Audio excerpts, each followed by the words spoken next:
Hey everybody, this is a Shameless Mayhem product review, and today we're looking at the Soft Pastels by Hippie Crafter at hippiecrafter.com. These are full professional quality art supplies, so we're going to see exactly how good they are and try them out on a couple of types of paper just to look at their quality as art supplies.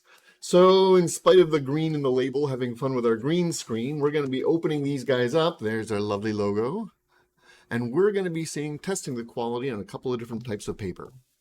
So let's switch to the close-up screen and give these guys a whirl. Okay, here are the Soft Pastels by Hippie Crafter. They come in a pack of 24 of lovely colors.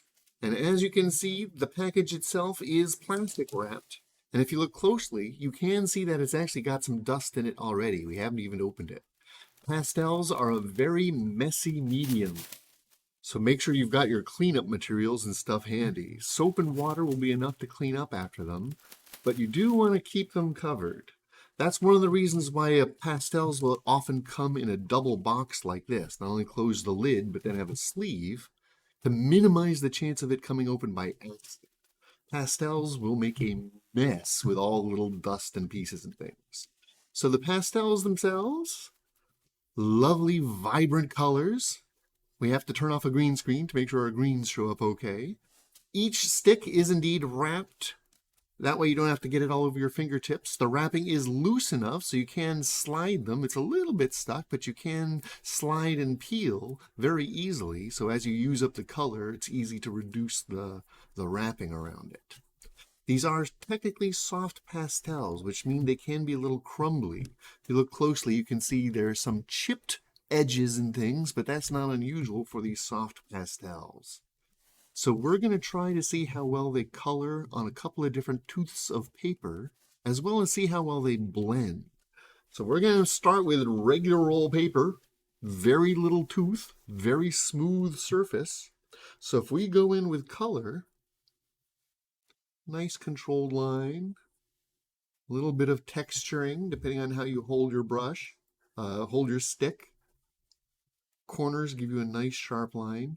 Now these are soft, so if you do press too hard, they can start to crumble and leave little bits. These are nice because they're not fragmenting. I'm actually putting a good bit of pressure. There we go. Now you can start to see how some of the dust and crumbles come off. I've had some pastels that on pressure like that, they leave off big chunks, which can leave these streaks. Streaks are nice if you're doing meteor showers and things, but it's nice to see how the edges still hold their shape even with a bit of pressure. So they get good coverage, nice color to them. Let's see about overpainting and blending. So we're going to grab a different color, get some vibrant colors next to each other. And with a very low tooth paper, you can see they blend and smear very quickly. You can actually see me pushing up bits of dust here. That's not too bad, though. You can see they do blend together a bit. It's going a bit gray, but I'm not choosing the most appropriate colors. That will crumble a little bit there. Yeah, and then we can blend that in. Then we'll try a different color, an over color. Okay, so you can see we're not getting too much color being picked up on the pastel. It stays nice and vibrant. Blend it if we like.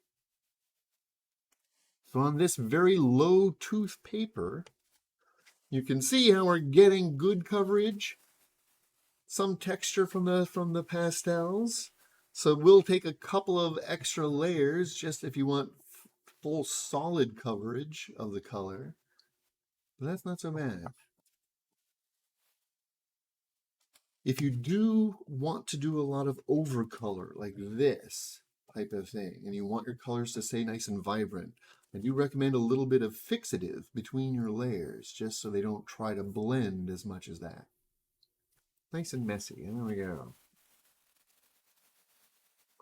If you do a lot of this indoors, some people would actually recommend wearing a mask, because you can see just on this little bit, there's a lot of dust showing up, a lot of dust getting everywhere. Typical for soft pastels. Let's try paper with a little more tooth. So I've got sketchbook paper. It's got a little more tooth to it, a little more surface. So if I go in with some of those same colors, you can see it's a little bit more coverage. We don't see the texturing quite so much. It's a little bit more of an even. If I go over it, we get a little more solid. The tooth on the paper is picking up more of the pigment, but it's also creating a little more dust. Look at that dust falling off. Again, this is normal for a soft pastel. Anyone who does pastels a lot gets used to making sure you watch out for fingerprints and things. But this is pretty good. Let's try some blending and overcoloring here on this tooth. So I'll do some color next to it, as well as do some color over on top of it. We're getting a little bit, because there's more pigment, we're getting a little bit more. Overpainting, it is blending a little bit automatically. Fingertip blending, nice and smooth. So a little more tooth, we do get much more vibrant color. We do get a little more dust production, but that's all par for the course with our soft pastels. So let's try one with a lot of tooth. We've actually got a canvas board here. And if you look at the light just right, depending on how I can get the light just right, you can see there's a lot of tooth on the board itself. So when I go in with a pastel, now we're actually seeing, instead of the texture of the pastel, we're seeing the texture of the canvas. And again, over painting should do a lot of coverage with commensurate dust production. Now with this much tooth, blending is going to be a little tougher. Over painting, you can see, happens, but blending, it's not so bad. It's basically filling in the teeth. So these soft pastels, I like the way it's holding up. There's a little bit of crumbling. That's because I just hit a corner.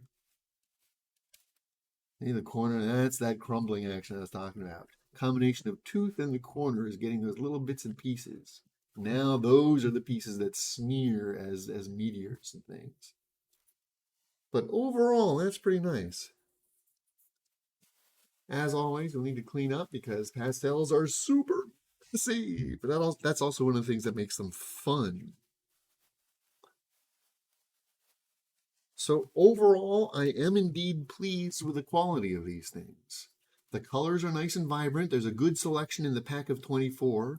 Anything that's not in there, we should be able to combine, make our own pretty well. So if we need a more vibrant green, we'll mix it in. Pastels, unlike paints, can often get dull as you blend them. So even if I'm using a bright blue and pink, you can see it can start to dullen out as you mix them on the page. But we'll do a whole thing on pastels themselves. This is just a product review. Hippie Crafter set of 24 soft pastels. I'm giving this a solid recommendation. For its price, it gives you good quality and good color and a good variety. Let me know what you think in the comments below, or if there's other similar quality products, similar types of products you think we should look at. These aren't bad. Hippie Crafter, available online at hippiecrafter.com. Here's their lovely logo. Thanks for joining us for this Shameless Mayhem product review.